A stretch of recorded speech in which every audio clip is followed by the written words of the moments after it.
ব্যক্তি আল্লাহর কাছে ক্ষমা চাইতে যেতে বলবে, হে আল্লাহ, আমার গুনাহ অনেক। কি বলছে? আমার গুনাহ অনেক। আল্লাহর রহমত যেন তাকে মনে করিয়ে দিল, তুমি ফিরে আসো।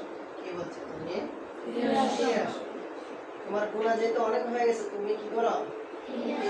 আমার রহমত এত বড়, তোমার গুনাহের চেয়ে অনেক বড়। আমার রহমত তোমার গুনাহের চেয়ে অনেক বড়। তার মানে বোঝা গেল আমরা যে গুনাহ করি তার চেয়ে রহমত অনেক বড়।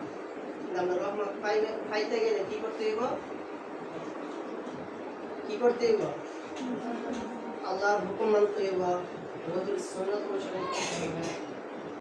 আর আল্লাহর কাছে যদি তুমি সঠিকভাবে চাও, তাহলে অবশ্যই তুমি কোরআন কাজে তুমি কোরআন মুখস্থ করতে পারবা, তুমি কোরআন শিখবে, আগ্রহ ধরে রাখতে পারবা।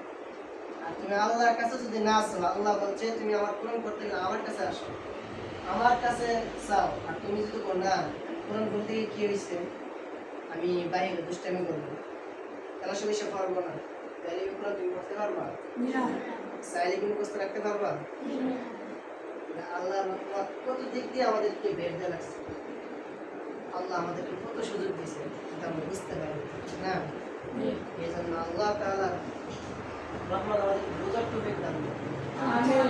আল্লাহ তাআলা সবাইকে বোঝার তৌফিক দান করুন। আল্লাহ তাআলার হুকুম সবাইকে মানার তৌফিক দান করুন। নবীর সুন্নাত অনুসরণ চলতে হবে, সেই তৌফিক দান করুন। আমিন।